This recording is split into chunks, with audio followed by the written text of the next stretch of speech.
Hey everybody, it's Marshall here, basically with my Ghostbusters 2016 movie review. Before I get started with this, I have to say, spoiler alert, because this is my third time trying to record this, where I released a spoiler in the last one, where I tried to keep it contained, and stuff like that. There are going to be two halves of this review. One, where I talk about my general review, and things like that, give you a peek into the critique side, but there will be spoilers in there because I cannot contain it. I can't not say, because there are parts where I need to get my point across. And then there will be the highlights where it's just all spoilers. Like, all the spoilers spill out, and I talk about everything spoilery. Alright, so there will be spoilers throughout this whole review, but I'm going to try to limit the spoilers in the general review for all of you, I guess. I don't know. And if you do feel like it's too many spoilers in the general review, go watch the movie and come back. So, you have been warned. Are you guys ready? So the question about Ghostbusters is, good or bad? Is it a good movie? Is it a bad movie? It's a good movie. It's a popcorn movie, and you guys know what a popcorn movie is. If you don't, a popcorn movie is a movie that's typically released in the summertime. It can be, I guess, released anywhere, but it's mostly the summertime, just because it's summertime, feels good. That's when you go to the movies the most, because everyone's in summer break. You might not have work as much, so that's just when you go to a popcorn movie, right? I think Ant-Man did it. There's just many other movies that have done it, so Ghostbusters is now doing it. This movie is so enjoyable as a popcorn movie. It's where you get your popcorn, your large popcorn, sodas for everyone, candy, cotton candy, just everything with you. Maybe even sneak in a little, snacks for yourself. Like, some people like to sneak in, like, I don't know, like one of those mini bags of chips or something. I don't know, it doesn't matter, really, whatever. But, you get all your snacks with you, you just sit down and enjoy that movie. And it's mostly, you can also do it in 3D, it makes it even more enjoyable. It's like popcorn movies in 3D. I didn't see the movie in 3D just because 3D is more expensive, but you guys can if you want, because it does do good in 3D. I've heard that it does actually really well in 3D, so that's why you should go see it then, too. But overall, it does a really good job of being a popcorn movie that is very enjoyable and has great moments. But this movie still has problems. Every movie I've seen this year has problems. And I've seen a lot of the movies this year so far that have been released. And every time I go see one, it just has problems. There are a few problems in it, right? And this movie cannot be close to perfect because it does have problems in it. So let us get into the problems. Well, number one, this movie has a lot of unnecessary, unneeded humor. And I feel like the people who are MVPs at humor in this movie, Melissa McCarthy does a really good job. Leslie Jones is just fantastic. Leslie Jones is so good at her humor in this movie. And then it's Chris Hemsworth. Chris Hemsworth is the next one, but does really great with his humor as well. Now, not towards the end. Chris Hemsworth is also towards the end of the movie. There are problems with him there, but that's just because of the possession. Not going to get too much into that. That's just a thing. And then also, I guess to some extent, Kristen Wiig is kind of great, in the MVP area, but she also kind of falls behind as well. Like, chasing after Chris Hemsworth's character. That was something that I really did not like, because she just did it over and over again. So that's kind of repetitive, but that's really the script, not really Kristen Wiig herself. But anyway, those are kind of like the MVPs. Kate McKinnon. She is really good. She has great moments in humor, but it does fall behind. Like, she has a lot of unnecessary things, unnecessary jokes. There's a lot of unnecessary jokes that needed to be cut out of the movie, like, cut completely, so you can fill it in with something else. So I feel like that's just something that I really thought they should have looked at before they had put it out in theaters, but that's just my opinion. To some people, it could be funny, to some, it could not, but to me, anyway, it just seemed too much. And there are corny moments, there are quirky moments that can go over the top a little bit. So it's just other things that I feel like needed to be looked at before it really gets put into theaters. But that's just my opinion. I don't know if you guys felt that way, but I did feel that way. Number two, the villain. The villain of this movie, I guess, I can't remember his name. It started with an R. Rowan or, I can't remember for sure. But the villain of the movie, we're just going to call him Villain.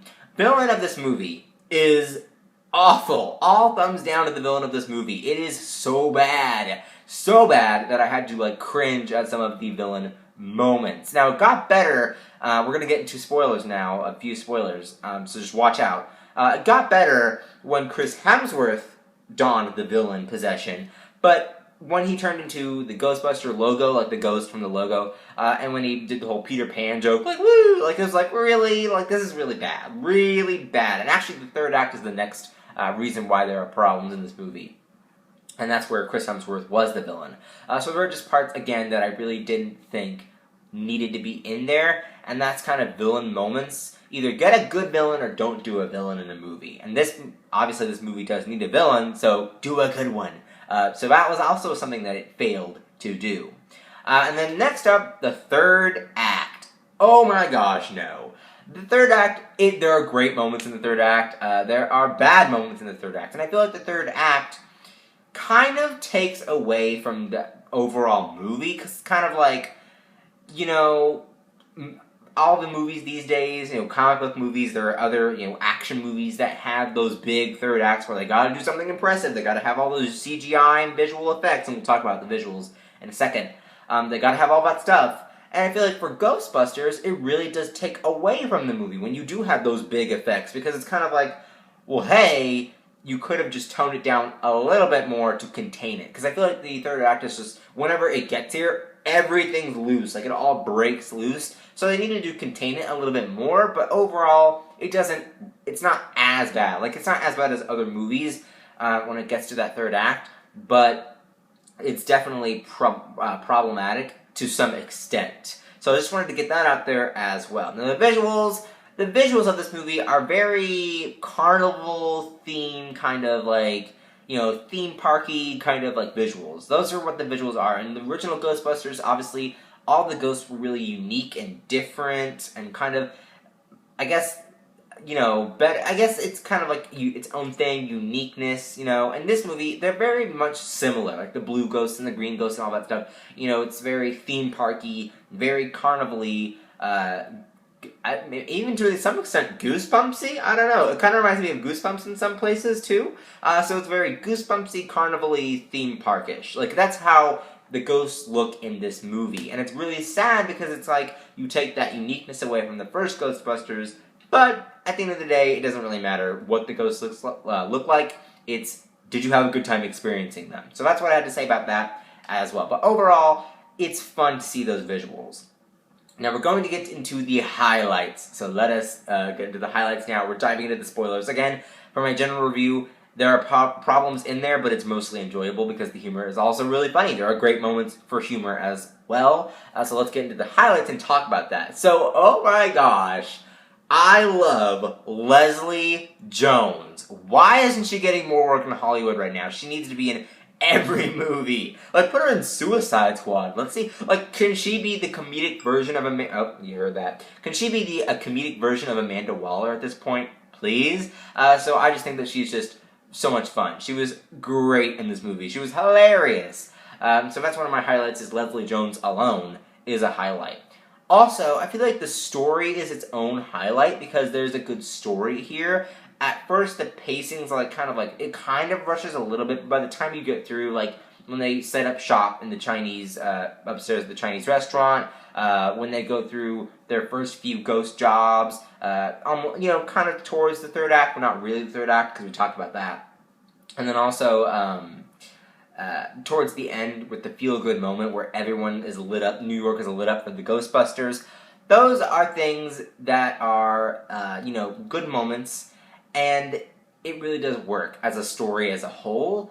It does really good. Now, again, the third act has problems, all these other things have problems, but as a whole, the storytelling was really enjoyable, and I really think I like it. I think that it was really, again, feels good moments, and why it's a popcorn movie, why it's really enjoyable in that way. So I think that overall the storytelling is also a highlight. And then also, highlights are the ghost jobs. I love the subway job, like when we're learning to use the cannons,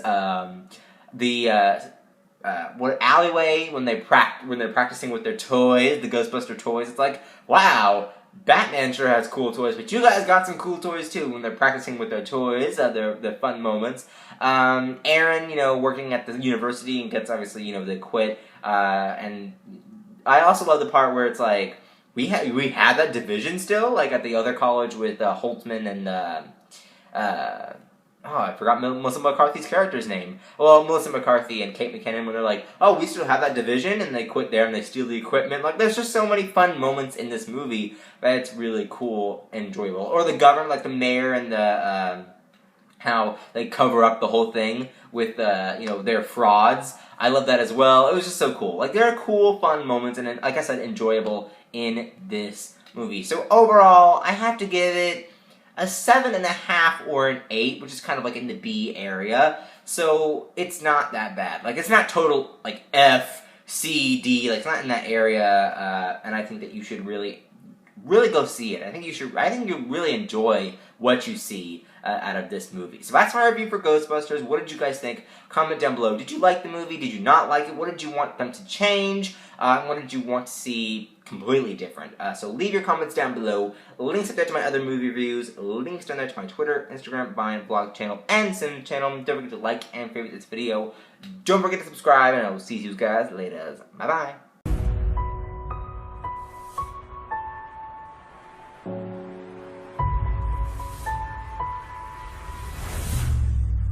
Is the ice you don't like? Because I can make them bigger. Somebody's unleashed the dead on New York City. Let's go. Let's do this!